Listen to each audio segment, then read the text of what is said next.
Thank you for joining us for another episode of Bent Not Broken, where we speak with regular folks like you and I who have mustered up the courage to accept the things that has happened in their lives so that they can no longer hold them prisoner and to stand tall in their truth. So today we'll be speaking with Ophelia Osborne Grant, who will be sharing with us her story of overcoming. She will be detailing some of the things that has befell her in life, which under normal circumstances should have left her broken, but she was able to overcome. All right. Ophelia, and thank you for being here with us today and for opting to sharing your story with us. Thank you for inviting me, Stacey. Like I've watched your program and I know your program is it. All right, so let us jump into it. So tell us, who is Ophelia now? All right, Ophelia now is like very, very hardworking. Sometimes I think I take work a little bit too seriously. So I'm very hardworking. I'm very fun loving. I love to laugh. I still watch cartoons. I still watch SpongeBob and all of that. Family is everything to me. I will go above and beyond to make sure that my family is okay. And I'm just I'm a lover.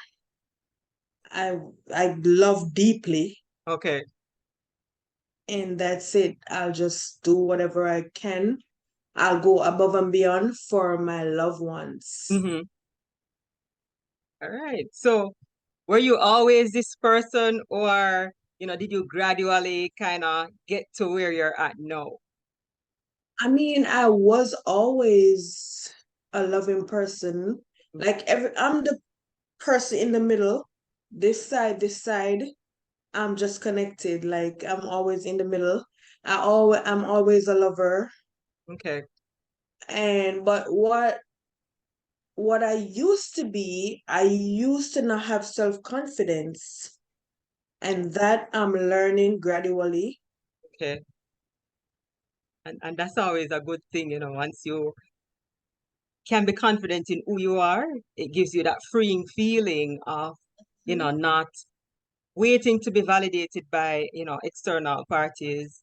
And it gives you that freeing feeling of just being yourself and not trying to be like anybody else. So, That is kudos it. to you for getting there. That So, is it. was there a time, or can you think of whether one, two situations in your life that, you thought should have left you broken, but you were able to overcome those obstacles? Can you give us any details of that? I can like the death of my son. I'm still not overcoming yet, but Mhm. I'm getting there. Like I'm learning, I'm learning to love more and appreciate family more and just take illness, especially seriously. Okay. Yes, so I lost my son in 2018. He was 4 years old at the time. And I thought that would have been the end of me. I was ready to give up. But I realized that I had to be the strength of my family, of my friends. Like I called my best friend, I said, hey, when he was sick, she's still living close by Children's Hospital. And I was like, hey, at the hospital with my son, he's feeling cold. Can you bring some towels and blankets and stuff? And she was like, sure, she came. And then when he passed, I was like, you know what? He did not survive. That same night, she brought the towels. I was like, you know what? He did not survive. He died. And she's like, what? I'm like, can you come be my strength? That girl just cracked out. She was on the floor. I'm like, okay, somebody got to do this. So I Right. guess it's going to be me. So, following him to the morgue and everything, she was out of it. I'm like, yeah. I don't know if I want her to be at the funeral because like Just you based on gotta how she have was some. dealing with everything, right? Yeah, it was out of it. But let me backtrack before we Hmm. even go there. So like a week, exactly a week before he got sick, I was vomiting. Right, I was working at a call center at the time in Portmore, and I was vomiting. So I had this supervisor, which I was working there before I knew her. So I was working at the call center. She bought a house like right by me. And then, I realized, oh, that's my same supervisor that I work with. right, No, she's living next door. How strange is that? But I'm like, okay, it's nothing. But then we used to go to work together because we're on the same account and we're on the same shift and everything. So we used to just ride together. So 1 week before my son got sick, I was sick too. So I figured, we got a virus, viruses pass right. through. And I was vomiting. And she was ready to go to work and she saw me vomiting. I was vomiting like crazy. I'm like, yeah, I can't come to work. So I called out that day. Right, Felt better, went to work the next day, and she was the one to have a document. So she had written me up for calling out. She had a whole document written up for me calling out. I'm like, what? You were in my house. You saw that I was sick. So they write me up and they say, okay, if you call out two more times, you're going to lose your job. I said, okay. Fast forward 1 week later, my son got sick. So we woke up the Tuesday morning and he was like, I woke him up. He's a school loving person. He was 4 years old at the time. right, He loves school. So he woke up and he was like, yeah, I don't want to go to school. I don't feel well.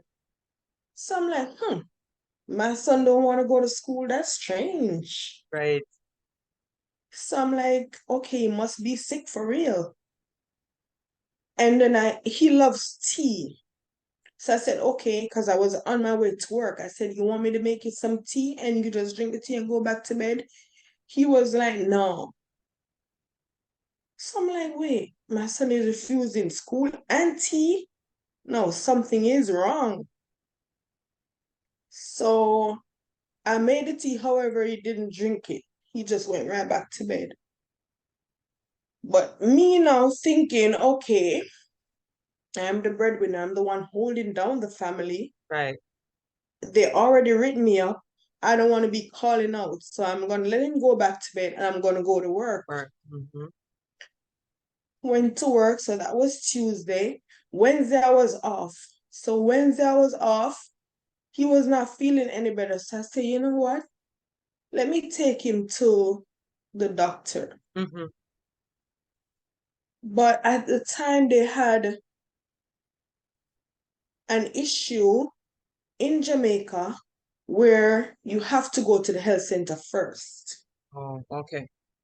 You can't just go to the hospital. I can't just go to Children's or go to Greater Portmore, being that I'm from Cumberland. Right. They just was not having it because it's free healthcare, and then too many people were there, Right. and So the they were overcrowding. understaffed, overworked. Mhm. It was just not gonna happen. So they had passed the law that you had to go to the nearest health center first. So I brought him to Waterford clinic. But now that I look back, I'm regretting, I should have seen the signs because there's this doctor, older woman, that's been there for years. Right. She's been on top of everything. She will save you from death. So I went there the Wednesday, and she was not there. It was a new young doctor, and I'm like, But of course, we are not medical professionals. Right. So I'm gonna trust the doctor's word, right? So I brought my son there and I was like, yeah, he's not eating, he's vomiting. Um, you know, whatever. She was like, oh, it's just a virus going around. So now I'm believing because I was vomiting a week Right. Before. prior. So I'm like, okay. So she diagnosed it as gastroenteritis, which Mm-hmm. is very, very common. Oh yeah. I have a I have a 19-year-old now that goes through it every year. There's no year that passed that he doesn't have gastroenteritis. So I'm thinking, okay, it's the same thing and we're gonna get through Right. this, right? So she said, yeah, just keep him. I said he doesn't want to eat. She said, just keep him hydrated. Don't worry about eating. And I left the clinic that day. I went to the wholesale. I got insurance for days. I got Lucozade. I got Gatorade. I got rehydration fluids. Right. Everything that could rehydrate him. I went to the guy at the roadside. I got buckets of coconut water. So I'm like, you know what? I'm gonna get him rehydrated and we're gonna Right. get him better. Went home. Thursday, I went to work. Friday, I went to work. But while I'm home, I'm drenching him because he doesn't want to drink anything. Right. So I'm drenching him water, I'm drenching him rehydration fluid, I'm drenching him coconut water, everything. He didn't want it, but because I was his mom, I forced it and he had to take it. He had no choice. He ain't paying no bills. Like, you gotta drink it. Right.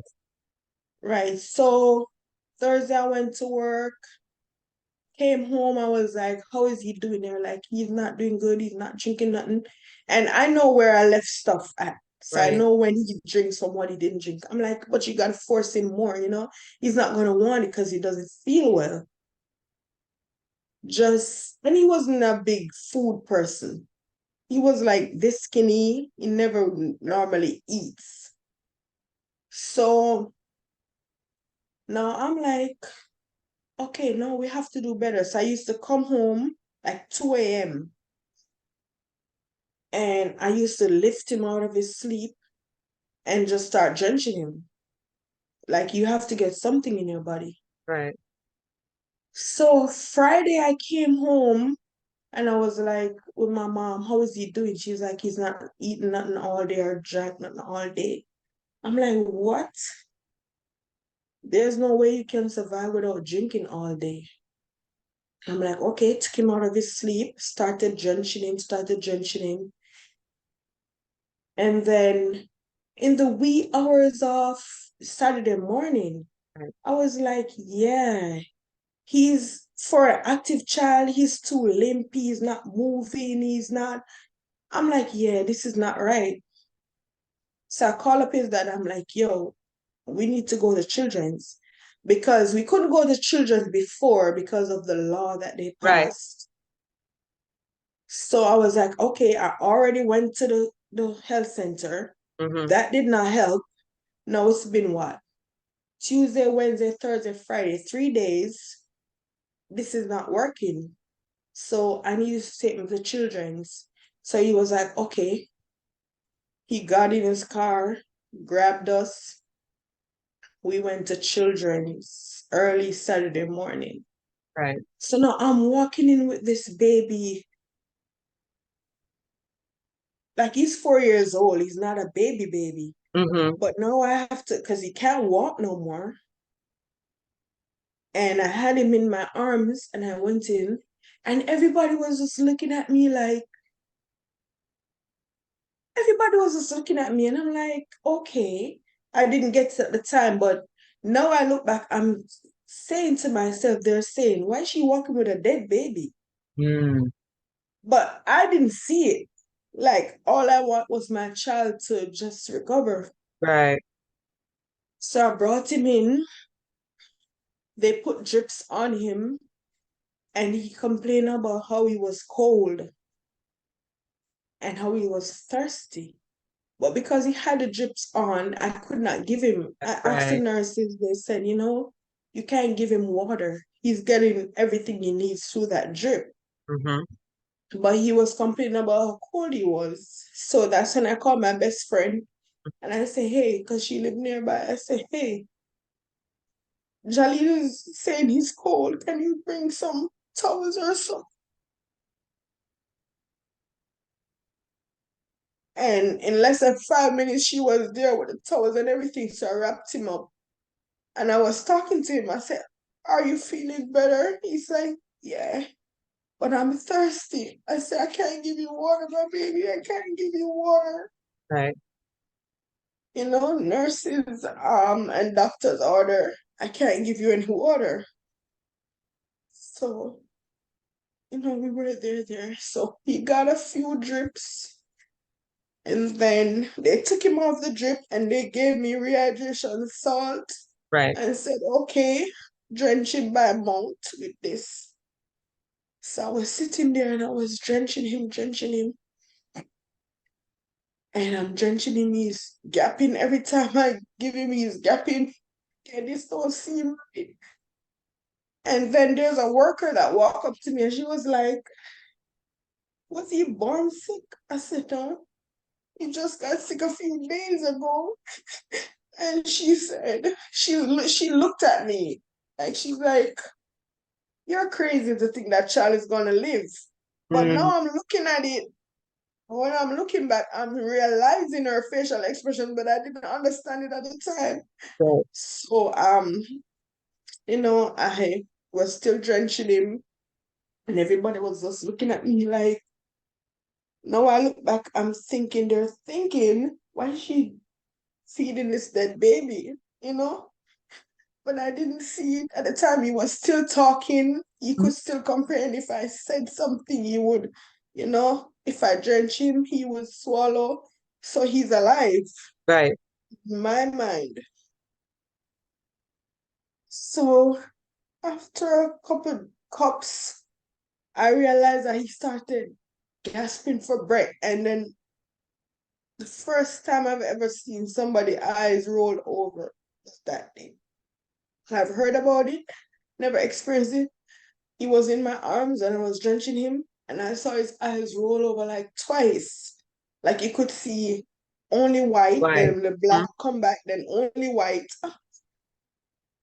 His eyes are rolling over. And then he started gasping for breath. I'm like, So by that time, I kicked off my shoes. I threw away the bags and I grabbed them up. I threw away the cup. Everything was just on the floor. And I started running back to the doctors. And I'm like, it was crowded because what I realized now is that there was something going on where a lot of kids were getting sick. So oh, the okay. hospital was crowded. It was Right. like 7 p.m. It was a whole lot of people. So I find myself going through the crowd like, my baby is dying, my baby is dying, running back to the doctors. And the people are looking at me like, they're just giving me the way and I'm just Mm-hmm. running past. And then I said to the doctors, he's dying, he's dying. I saw his eyes roll over and they're like, what do you see? Is he getting a seizure? I said, I don't know. He was in my arms. I was trying to feed him the rehydration fluid and his eyes just started rolling over. And it was like, oh, that's not good. But it's like, I don't know if they're Indians. They were like Indian doctors. They didn't have English compact, but I knew they understood what I was saying, because they kept looking at each other, and then I'm not in the medical field. I don't know the Right. codes or the eyes or whatever signals you're all giving each other. So they grabbed him from me and they put him on the bed and they started putting fluid, rehydration, IV. Ivy. They Mm-hmm. started putting IV on him. Then they put on an oxygen mask and he was still conscious Mm, because I was there talking to him. I was like, my baby, how are you feeling? He's like, Mommy, I'm feeling sick. I said, but what are you feeling? Are you feeling pains? Because this is a child that could express himself before he could even talk. Okay. So we had no problems to communicate. I was like, what are you feeling? Are you feeling pain? No. I said, what are you feeling? He's like, I'm feeling thirsty. And I'm like, baby, I can't give you any water. Just know that mommy's here, daddy's here, you're gonna be fine. He's like, okay. I said, I love you. He said, I love you back. And I'm like, you know, I love you, right? He said, Mom, you already told me I know you love me. Right. And he was just there, and the oxygen was going. Don't know if he was getting it. The drips that were in his arms, I don't know if he was feeling it. And then there was this, it's like a life support machine that was on that, you know, you could see when their pulse dropped. Right, right, right. And I was like, I don't know. So I'm watching the pulse and then it's keep on lowering and lowering. And then it does, well, before it flat out, I was talking to him. I was saying, just get through this, baby. We got this. You're gonna go home, and this is all gonna be history. By this time, he stopped talking. He was just like, I didn't. so I Okay. know he was understanding, but he was just like shaking his head. I said, you love me? He was like, I said, I love you too, my baby. You're gonna be fine. He was like, and then the doctors are trying to put what is that called? Where they put it in his penis, like a catheter. Right. Mm-hmm. They were trying to put a catheter in his penis, but they were shuffling and shuffling like they didn't know what they were doing. So they were sticking it in and pulling it back out and fixing it and pushing it back in. And then he wasn't even flinching. I'm like, that should have been painful. So then I said to the doctors, isn't that supposed to be painful? While you're pulling it out and putting it back in and trying to figure it out as if Right. you don't know what you're doing? Then the two doctors, they looked like Indians. I don't know what they were. And they looked at each other. It was a male and female. They looked at each other and then they started doing it again and again. I'm like, baby, are you feeling pain? That's what I'm asking my child. Right. He didn't answer. His eyes were open and everything, but he didn't answer. And then they looked at each other again. And I'm like, isn't that supposed to be painful to them? Because now I'm seeing something that they're communicating that I'm not knowing what they're communicating about. And the female doctor was like, oh, it should be painful. So if he's not feeling pain, then we have a problem, mom. So I'm looking at them like, what? What are you saying? So they were there till they got the catheter on, and they're just talking in their different language. And now they started calling around the hospital for these tests that they already did, Okay. but they sent the test results off. They sent the test off, but they didn't get the results yet. So now he's there, and I'm like, baby, are you feeling pain? No answer. I'm like, Jaleel, are you feeling pain? No answer. I'm like, baby, wake up. I'm pinching him. I'm doing all kind of painful stuff. He was not responding. So I'm like, he's not responding. He's not responding. So now they started, the two doctors come over. The nurses started calling. Then you see a bunch of doctors and a bunch of nurses and a bunch of people just surrounded his bed. And I'm like, what's going on? And then I hear the machine going, Right. I'm like, what the hell is going on? And then they try to get me out. I'm like, you must be crazy to think I'm gonna leave. I'm not gonna leave. And a couple of doctors and a couple of nurses try to drag me out. I'm like, I'm not gonna leave. I'm gonna be right here. So you need to be concentrating on him, not me. So now they moved the oxygen mask. They started doing Keep it. CPR, and they're doing CPR. They're doing CPR. And it was like, I would say it was like 7:30 something in the night. But they did CPR for about 15 minutes to 30 minutes. And they just couldn't get him back. They were just CPR and CPR until I started seeing blood coming out of his mouth. The machine did not change. It was just deadline. And I'm sitting there and I'm looking and I'm like, this can't be real. It never felt real. It's still not real. Uh, Like, I'm trying to figure out what the hell is going on. So now I started going on my phone and I started calling like people that are Christian in my community. I'm like, I'm at the hospital with Jolly, he's dying. He's praying for me. And they started praying, praying, praying. And that was it. It was so fast. He was sick Tuesday, and by Saturday he was gone. No warning, no nothing. right. And I can just imagine how devastating that was for you because that's the last thing that you expected to have happened. Based on the symptoms that he presented, like you said, it's just regular gastroenteritis that so many kids, so many persons as adults have had and have recovered from. So you weren't expecting things to take the turn that they did. Yeah, But exactly. what was the next couple of days or weeks or months like for you after that?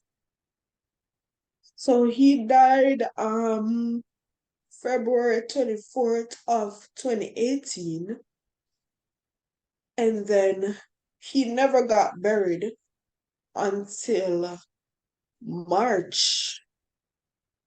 I don't remember the date. I don't want to remember that Okay. date either. But he got buried in March. So it was like a whole month of Mm. him just being just laying there. So I actually, you know, I, I don't remember who told me that I have to report it to the police. So I went to Caymanas police station and I reported it. And then the police were like, this don't sound right because a mixed diagnosis, probably they were giving him not the right treatment. They Right, could be the cause of his death. So this needs, to be further investigated. So I'm like, right, okay, what do we have to do? And they were like, oh, they will get, they would get, what was the term they used? Like they would get, hmm, my brain is blank. I didn't know my brain would right. be And blank. that's, I understand. Says that they would get pathologists from Mhm. overseas, independent pathologists or Okay, something, to investigate, and then that might take like a 6 months to a year. And then from that, whatever they discover with their investigation, then we can sue. I'm like, I'm thinking, I'll think about it. When they call me the next day, I'm like, yeah, I'm not doing that because there's no money that I could get that would, right. help me feel better. So I don't want to sue nobody. Hmm. And I don't want my son, because for the month that he was at the morgue, I could not sleep. I'm just thinking about my baby just being out there just cold. Even though Right, I know he can't feel the cold, I just want to get this over with. So the police were like trying to encourage me to sue, sue, sue. I'm like, it's not gonna help me. right, I don't care how many millions it gives me, it's not gonna bring my baby back. It's not worth it. You know? I said if somebody was negligent on their path, they just time will heal, you know? So I said no, I don't want to sue. I just want to get my baby buried. Right. And that was it. So I buried him on March. I think it was like March 23rd. I don't remember the date. Okay. I don't care too much for the date. But I just buried him and I was still in a state of denial. Like I had to be the strength. Nobody could come to the morgue and look at him. Nobody could, nobody could do it. I just had to find the strength to do it. I'm like, you know what? I need to bury my baby and I need to find the strength. And then after that, I'll think about everything else. Right. And that was it. So it's now 5 years later. Do you think you are in a better place now compared to where you were back then? I'm still struggling with losing my baby. Like, I cry when I'm alone all the time. But definitely, it just makes me realize, life is so unpredictable. Right. It is, you're here today and you're literally gone tomorrow. It's not even negotiable. So you just have to appreciate life as it comes Right. and make sure you're doing the best that you can in your life and influencing other people's lives. That's it.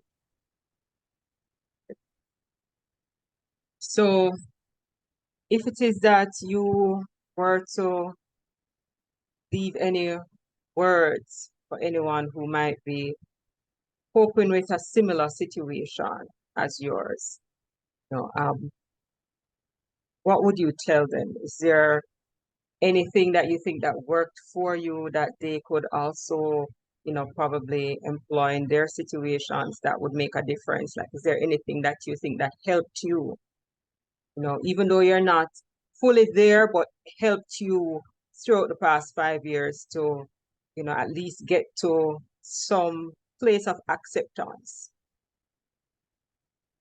Yeah, definitely. Um, my first thing is once there's life, there's hope. Right, Once there's life, there's hope. And connect to your connections, like people that are there that can support you, like family and friends, tap into that. And also appreciate family and loved ones more. Like tell them, I love you every chance you get, right, right? Like I tell my family I love you so much, they don't even take me serious. Like, the culture in Jamaica is our parents didn't show us that love or, true. That's I true. learned that since I came to America. And when I see my husband just dashing out love to his kids, Yeah. like, I never experienced that. Is that real or not? Mm-hmm. Just say, I love you. I used to say, I love you to my mom. And she would be like, you know why you love me? You're the man, blah, blah, blah. Right. And then when I say I love you to my son, he's now 19, he would be like, I know. So I'm he's like, not yeah, we saying have to it fix back. this. Right, we have to fix this. This is Yeah. not what life is about. Yeah, we have to fix this. So just make sure that you cherish the time that you have here and just love unconditionally. I mean, the world is filled with hate. We all know that. Don't be consumed by it. There's still love. Like I love you and I know you love me back, but how we express it, Yeah. we need to fix that. Yeah. Totally understand. Totally get it.